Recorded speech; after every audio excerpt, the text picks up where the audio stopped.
सुधी श्रोताओं, अब आप श्रीमद् भगवद गीता के द्वितीय अध्याय का दूसरा पाठ सुनेंगे, जो श्लोक 36 से शुरू होता है। अवाच्यवादांश्च बहून् वदिष्यन्ति तवाहिताः। अवाच्यवादांश्च बहून् वदिष्यन्ति तवाहिताः, निन्दन्तस्तव सामर्थ्यं ततो दुःखतरं किम्। तेरे वैरी लोग तेरे सामर्थ्य की निंदा करते हुए तुझे बहुत से न कहने योग्य वचन भी कहेंगे, उनसे अधिक दुख और क्या होगा। हतो वा प्राप्स्यसि स्वर्गम जित्वा वा मोक्षसे महीम, तस्मादुत्तिष्ठ कौन्तेय युद्धाय कृत निश्चयः। या तो तू युद्ध में मारा जाकर स्वर्ग को प्राप्त होगा, अथवा संसार में जीत कर पृथ्वी का राज्य भोगेगा। इस कारण हे अर्जुन, तू युद्ध के लिए निश्चय करके खड़ा हो जा। सुख दुखे समे कृत्वा लाभा लाभो जया जयो। सुख दुखे समे कृत्वा लाभा लाभो जया जयो, ततो युद्धाय युज्यस्व नैवं पापम वाप्स्यसि। जय पराजय, लाभ हानि और सुख दुख को समान समझकर उसके बाद युद्ध के लिए तैयार हो जा। इस प्रकार युद्ध करने से तू पाप को नहीं प्राप्त होगा। एषा ते विहिता सांख्ये बुद्धिर्योगे त्विमां शृणु। एषा ते विहिता सांख्य योगे बुद्धिर्योगे त्विमां शृणु। बुद्ध्या युक्तो यया पार्थ कर्मबन्धं प्रहास्यसि।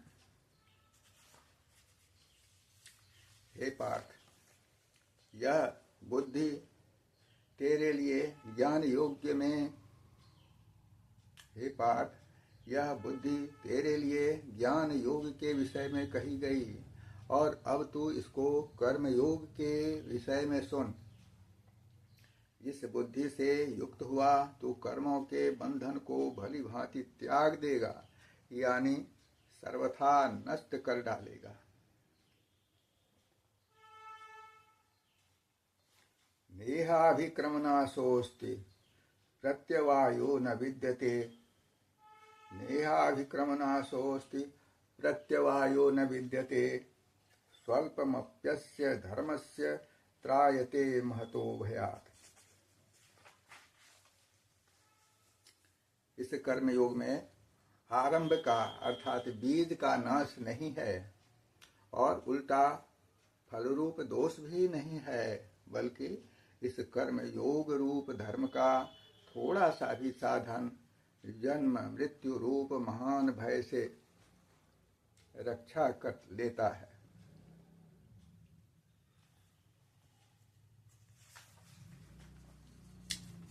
व्यवसायात्मिका बुद्धिरेकेह कुरु नंदन।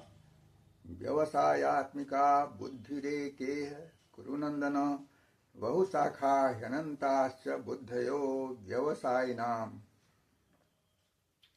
हे अर्जुन, इस कर्म योग में निश्चयात्मक बुद्धि एक ही होती है, किंतु अस्थिर विचार वाले विवेकहीन सकाम मनुष्यों की बुद्धियां निश्चय ही बहुत भेदों वाली और अनंत होती हैं। यामिमां पुष्पितां वाचं प्रवदन्त्य विपश्चितः वेदवाद रताः पार्थ नान्यदस्तीति वादिनः।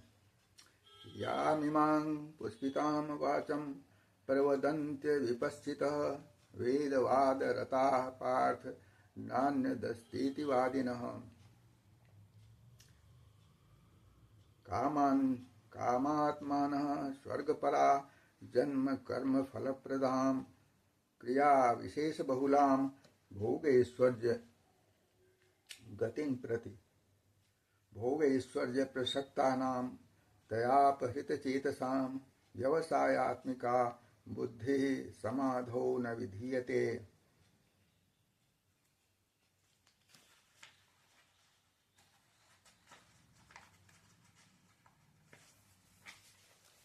हे अर्जुन, वेद उपर्युक्त प्रकार के तीनों गुणों के कार्य रूप समस्त भोगों एवं उनके साधनों का प्रतिपादन करने वाले हैं। हे अर्जुन, वेद उपर्युक्त प्रकार से तीनों गुणों के कार्य रूप समस्त भोगों एवं उनके साधनों का प्रतिपादन करने वाले हैं। इसलिए तो उन भोगों एवं उनके साधनों में आसक्तिहीन, हर्ष शोक आदि द्वंद्वों से रहित नित्य वस्तु परमात्मा में अस्थित योग क्षेम को न चाहने वाला और स्वाधीन अंतःकरण वाला हो। यावानर्थ उदपाने सर्वतः संप्लुतोदके, यावानर्थ उदपाने सर्वतः संप्लुतोदके, तावान सर्वेषु वेदेषु ब्रह्मणस्य विजानतः।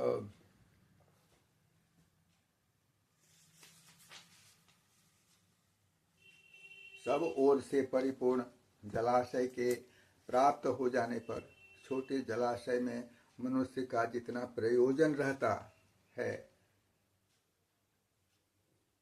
सब ओर से परिपूर्ण जलाशय के प्राप्त हो जाने पर छोटे जलाशय में मनुष्य का जितना प्रयोजन रहता है, ब्रह्म को तत्व से जानने वाले ब्राह्मण का समस्त वेदों में उतना ही प्रयोजन रह जाता है। कर्मण्येवाधिकारस्ते मा फलेषु कदाचन, कर्मण्येवाधिकारस्ते मा फलेषु कदाचन, मा कर्मफल हेतुर्भूर्मा ते संगोस्त्वकर्मणि। तेरा कर्म करने में ही अधिकार है, उसके फलों में कभी नहीं। इसलिए तू कर्मों के फल का हेतु मत हो तथा तेरी कर्म न करने में भी आसक्ति न हो। यह आपने 47वां श्लोक सुना। अब आगे बढ़ते हैं। योगस्थ कुरु कर्माणि संगं त्यक्त्वा धनंजय, सिद्ध सिद्ध्योः समो भूत्वा समत्वं योग उच्यते। पुनः सुनिए। योगस्थः कुरु कर्माणि संगं त्यक्त्वा धनंजय, सिद्ध सिद्ध्योः समो भूत्वा समत्वं योग उच्यते। हे धनंजय, तू आसक्ति को त्याग कर तथा सिद्धि और असिद्धि में समान बुद्धि वाला होकर योग में स्थित हुआ कर्तव्य कर्मों को कर। समत्व ही योग कहलाता है।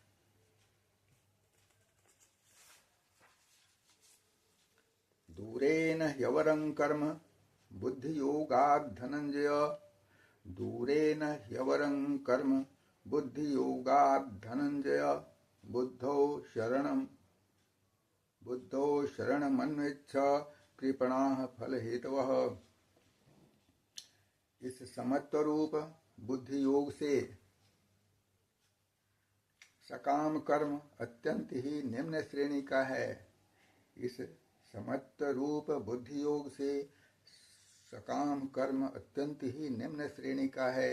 इसलिए हे धनंजय, तू समबुद्धि में ही रक्षा का उपाय ढूंढ तथा बुद्धि योग का ही आश्रय ग्रहण कर, क्योंकि फल के हेतु बनने वाले अत्यंत दीन होते हैं। बुद्धि युक्तो जहातिह उभे सुकृत दुष्कृते, तस्माद् योगाय युज्यस्व योगः कर्मसु कौशलम। इसे पुनः सुने। बुद्धि युक्तो जहातिह उभे सुकृत दुष्कृते, तस्माद् योगाय युज्यस्व योगः कर्मसु कौशलम। यह 50वां श्लोक है। समबुद्धि युक्त पुरुष पुण्य और पाप दोनों को इसी लोक में त्याग देता है तथा उनसे मुक्त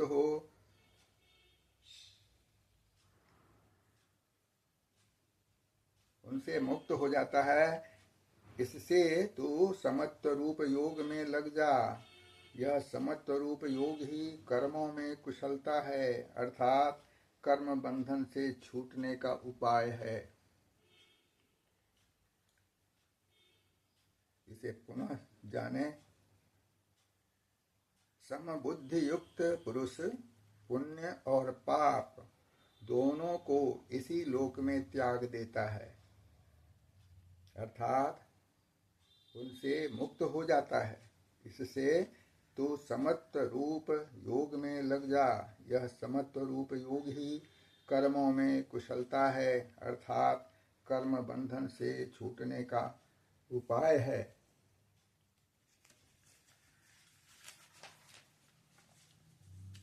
कर्मजं बुद्धियुक्ता हि फलं त्यक्त्वा मनीषिणः। कर्मजं बुद्धियुक्ता हि फलं त्यक्त्वा मनीषिणः जन्म बंध निर्मुक्ता पदं गच्छन्त्यनामयम्। क्योंकि समबुद्धि से युक्त ज्ञानी जन कर्मों से उत्पन्न होने वाले फल को त्याग कर जन्म रूप बंधन से मुक्त हो निर्विकार परम पद को प्राप्त हो जाते हैं। कर्मजं बुद्धियुक्ता हि फलं त्यक्त्वा मनीषिणः जन्म बंध निर्मुक्ता पदं गच्छन्त्यनामयम्। क्योंकि समबुद्धि से युक्त ज्ञानी जन कर्मों से उत्पन्न होने वाले फल को त्याग कर जन्म रूप बंधन से मुक्त हो निर्विकार परम पद को प्राप्त हो जाते हैं। यदा ते मोह कलिलं बुद्धिर्व्यतितरिष्यति तदा गन्तासि निर्वेदं श्रोतव्यस्य श्रुतस्य च।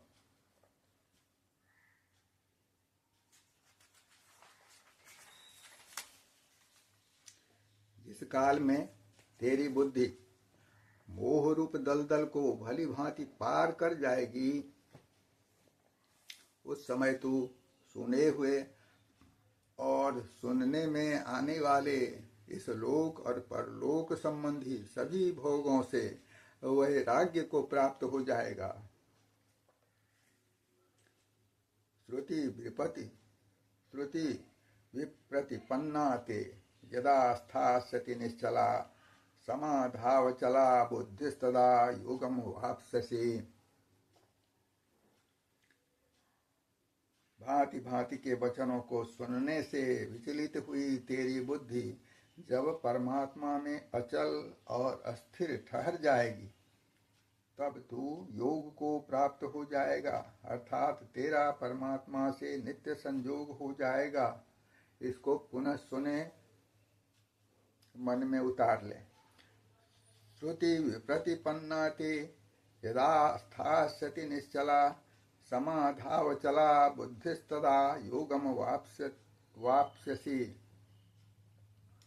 वाप्स्यसि अंतिम शब्द था। भांति भांति के वचनों को सुनने से विचलित हुई तेरी बुद्धि जब परमात्मा में अचल और अस्थिर ठहर जाएगी, तब तू योग को प्राप्त हो जाएगा, अर्थात तेरा परमात्मा से नित्य संयोग हो जाएगा। यह 53वां श्लोक था। आगे अर्जुनोवाच अस्थित प्रज्ञस्य का भाषा समाधिस्तस्य केशव।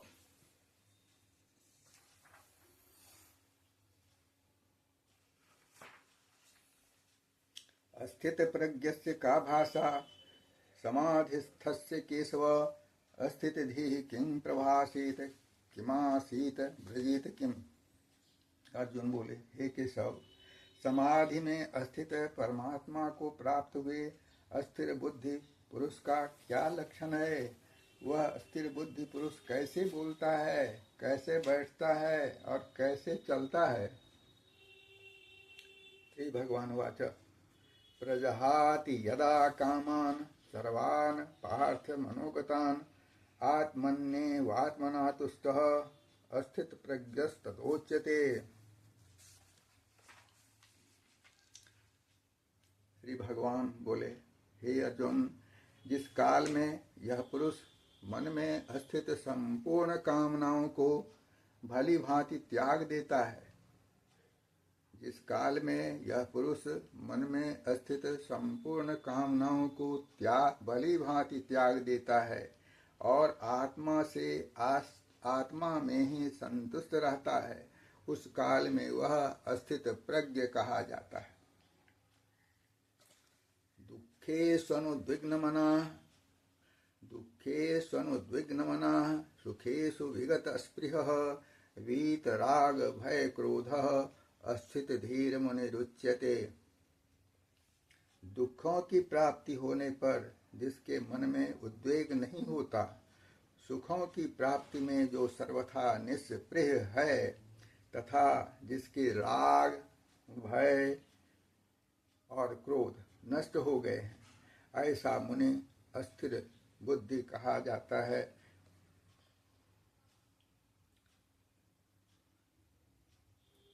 पुनः दुःखेष्वनुद्विग्न मनाः सुखेषु विगत स्पृहः वीतराग भय क्रोधः अस्थित धीर मुनिरुच्यते। दुखों की प्राप्ति होने पर जिसके मन में उद्वेग नहीं होता, सुखों की प्राप्ति में जो सर्वथा निष्पृह है तथा जिसके राग भय और क्रोध नष्ट हो गए हैं, ऐसा मुनि अस्थिर बुद्धि कहा जाता है।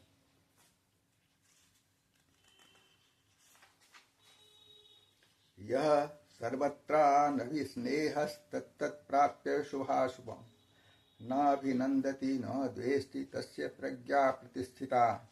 जो पुरुष सर्वत्र स्नेह रहित हुआ उस शुभ या अशुभ वस्तु को प्राप्त होकर न प्रसन्न होता है और न द्वेष करता है, उसकी बुद्धि अस्थिर है। जो पुरुष सर्वत्र स्नेह रहित हुआ उस शुभ तथा अशुभ वस्तु को प्राप्त होकर न प्रसन्न होता है और न द्वेष करता है, उसकी बुद्धि अस्थिर है।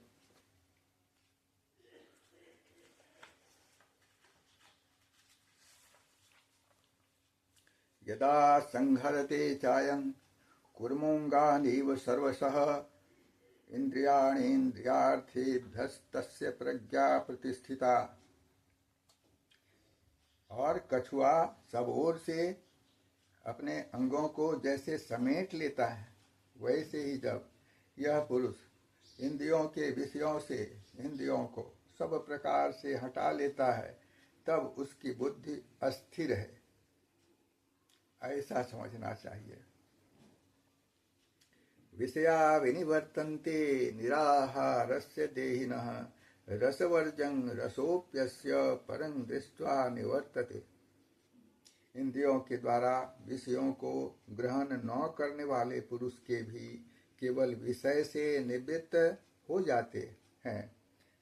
इंद्रियों के द्वारा विषयों को ग्रहण न करने वाले पुरुष के भी केवल विषय तो निवृत्त हो जाते हैं, परंतु उनमें रहने वाली आसक्ति निवृत्त नहीं होती। इस अस्थित प्रज्ञ पुरुष की तो आसक्ति भी परमात्मा का साक्षात करके निवृत्त हो जाती है।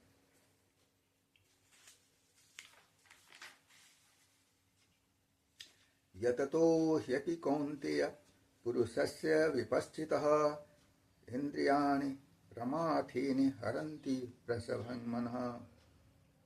हे अर्जुन, आसक्ति का नाश न होने के कारण ये प्रमथन स्वभाव वाली इंद्रियां यत्न करते हुए बुद्धिमान पुरुष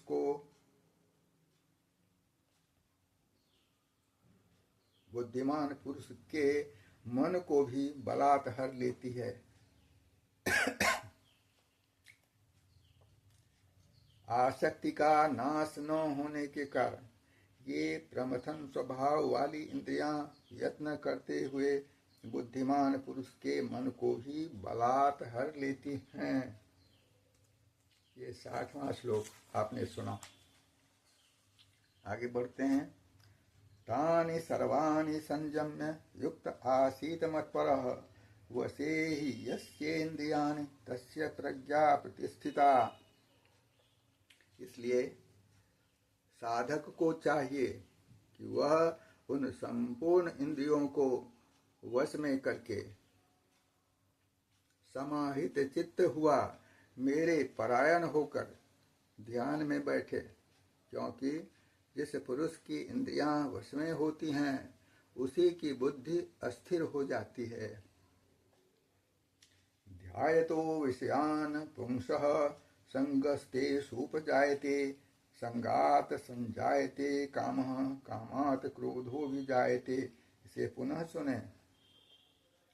ध्यायतो विषयान् पुंसः संगस्तेषुपजायते संगात संजायते कामः कामात् क्रोधो विजायते। विषयों का चिंतन करने वाले पुरुष की उन विषयों में आसक्ति हो जाती है। विषयों का चिंतन करने वाले पुरुष की उन विषयों में आसक्ति हो जाती है। आसक्ति से उन विषयों की कामना उत्पन्न होती है और कामना में विघ्न पड़ने से क्रोध उत्पन्न होता है।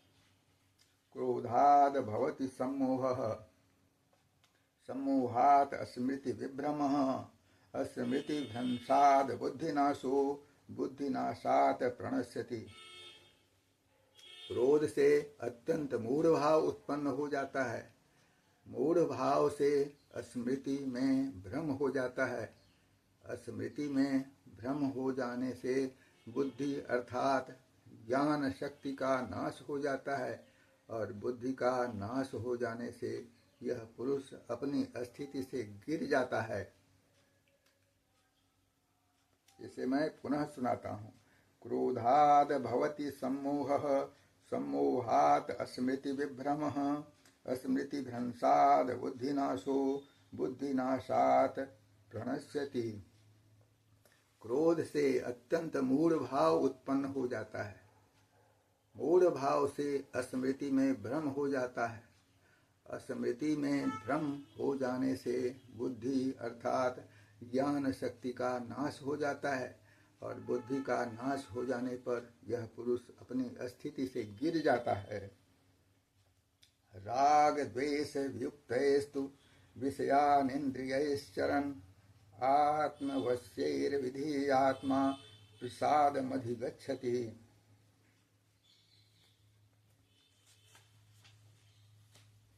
परंतु अपने अधीन किए हुए अंतःकरण वाला साधक अपने वश में की हुई राग द्वेष से रहित इंद्रियों द्वारा विषयों में विचरण करता हुआ अंतःकरण की प्रसन्नता को प्राप्त होता है। अपने अधीन किए हुए अंतःकरण वाला साधक अपने वश में की हुई राग द्वेष से रहित इंद्रियों द्वारा विषयों में विचरण करता हुआ अंतःकरण की प्रसन्नता को प्राप्त होता है। यह 64वां श्लोक। प्रसादे सर्व दुखानां हानिरस्योपजायते प्रसन्न चेतसो ह्यासो बुद्धि पर्यवतिष्ठते।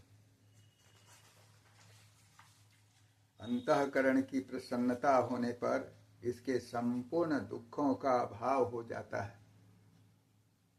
अंतःकरण की प्रसन्नता होने पर इसके संपूर्ण दुखों का अभाव हो जाता है और उस प्रसन्न चित्त वाले कर्मयोगी की बुद्धि शीघ्र ही सब ओर से हटकर एक परमात्मा में ही भली भांति अस्थिर हो जाती है। नास्ति बुद्धिर्युक्तस्य न चायुक्तस्य भावना न चाभावयतः शांतिर अशान्तस्य कुतः सुखम्। नास्ति बुद्धिर्युक्तस्य न चायुक्तस्य भावना न चाभावयतः शांतिर अशान्तस्य कुतः सुखम्। न जीते हुए मन और इंद्रियों वाले पुरुष में निश्चयात्मिका बुद्धि नहीं होती। न जीते हुए मन और इंद्रियों वाले पुरुष में निश्चयात्मिका बुद्धि नहीं होती और उस अयुक्त पुरुष के अंतःकरण में भावना भी नहीं होती तथा भावनाहीन मनुष्य को शांति नहीं मिलती और शांति रहित मनुष्य को सुख कैसे मिल सकता है।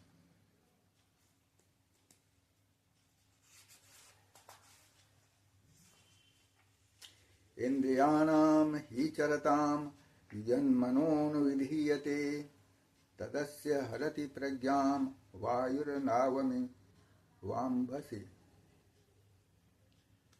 पुनः सुने। इंद्रियाणाम ही चरताम यन्मनोनुविधीयते तदस्य हरति प्रज्ञाम वायुर्नावमि वाम्भसि। क्योंकि जैसे जल में चलने वाली नाव को वायु हर लेती है वैसे ही विषयों में विचरती हुई इंद्रियों में से मन जिस इंद्रिय के साथ रहता है वह एक ही इंद्रिय इस अयुक्त पुरुष की बुद्धि को हर लेती है। इसे पुनः सुने और जाने। जैसे जल में चलने वाली नाव को वायु हर लेती है वैसे ही विषयों में विचरती इंद्रियों में से मन जिस इंद्रिय के साथ रहता है वह एक ही इंद्रिय इस अयुक्त पुरुष की बुद्धि को हर लेती है। तस्माद् यस्य महाबाहो निगृहीतानि सर्वशः इंद्रियाणीन्द्रियार्थेभ्यस्तस्य प्रज्ञा प्रतिष्ठिता। इसलिए हे महाबाहो, जिस पुरुष की इंद्रियों के विषयों से सब प्रकार निग्रह को हुई है उसी की बुद्धि अस्थिर है। या निशा सर्वभूतानां तस्यां जागर्ति संयमे। या निशा सर्वभूतानां तस्यां जागर्ति संयमे यस्यां जागृति भूतानि सा निशा पश्यतो मुनेः।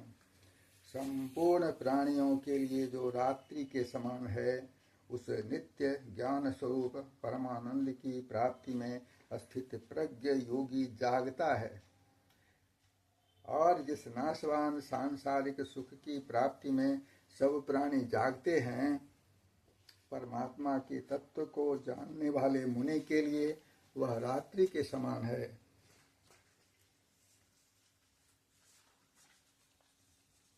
आपूर्यमानम् अचल प्रतिष्ठं समुद्रमापः प्रविशन्ति यद्वत् तद्वत् कामा यं प्रविशन्ति सर्वे स शान्तिमाप्नोति न काम कामी। इसे पुनः सुने। आपूर्यमानम् अचल प्रतिष्ठं समुद्रमापः प्रविशन्ति यद्वत् तद्वत् कामा यं प्रविशन्ति सर्वे स शांतिमाप्नोति न काम कामी। जैसे नाना नदियों के जल सब ओर से परिपूर्ण अचल प्रतिष्ठा वाले समुद्र में उसको विचलित न करते हुए ही समा जाते हैं वैसे ही सब भोग जिस अस्तित प्रज्ञ पुरुष में किसी प्रकार का विकार उत्पन्न किए बिना ही समा जाते हैं वही पुरुष परम शांति को प्राप्त होता है, भोगों को चाहने वाला नहीं। जैसे नाना नदियों के जल जब सब ओर से परिपूर्ण अचल प्रतिष्ठा वाले समुद्र में उसको विचलित न करते हुए ही समा जाते हैं वैसे ही सब भोग जिस स्थित प्रज्ञ पुरुष में किसी प्रकार का विकार उत्पन्न किए बिना ही समा जाते हैं वही पुरुष परम शांति को प्राप्त होता है, भोगों को चाहने वाला नहीं। ये आपने 70वां श्लोक सुना। एषा ब्राह्मी स्थितिः पार्थ नैनां प्राप्य विमुह्यति अस्थित्वास्यामन्तकालेऽपि ब्रह्मनिर्वाण मृच्छति।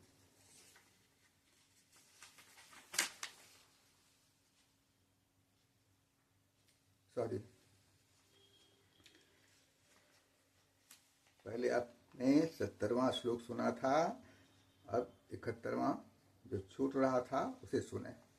विहाय कामान यह सर्वान् पुमांश्चरति निःस्पृहः निर्ममो निरहंकारः स शान्तिमधिगच्छति। पुनः विहाय कामान यह सर्वान् पुमांश्चरति निःस्पृहः निर्ममो निरहंकारः स शान्तिमधिगच्छति। जो पुरुष संपूर्ण कामनाओं को त्याग कर ममता रहित, अहंकार रहित और अस्पृहा रहित हुआ विचरता है, वही शांति को प्राप्त होता है, अर्थात वह शांति को प्राप्त है। ऐसा ब्राह्मी अस्थितिः पार्थ नैनां प्राप्य विमुह्यति अस्थित्वास्यामन्त कालेऽपि ब्रह्म निर्वाण मृच्छति। हे अर्जुन, यह ब्रह्म को प्राप्त पुरुष की स्थिति है। इसको प्राप्त होकर योगी कभी मोहित नहीं होता और अंतकाल में भी इस ब्राह्मी स्थिति में स्थित होकर ब्रह्मानंद को प्राप्त हो जाता है।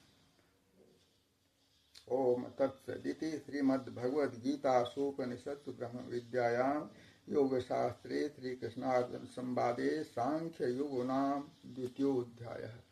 गीता गंगा च गायत्री गीता सत्या सरस्वती ब्रह्म विद्या ब्रह्मवल्ली त्रिसंध्या मुक्ति गेहिनी अर्धमात्रा चिदानंदा भवग्नि भयनाशिनी वेदत्रयी परानंता तत्वार्थ ज्ञान मंदिर। इस प्रकार श्रीमद् भगवत गीता के दूसरे अध्याय का पाठ आपने सुना।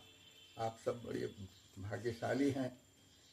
यह सांख्य योग, यह ज्ञान भगवान कृष्ण के मुखारविंद से निकली हुई है, जो आपके हृदय तक पहुंची होगी।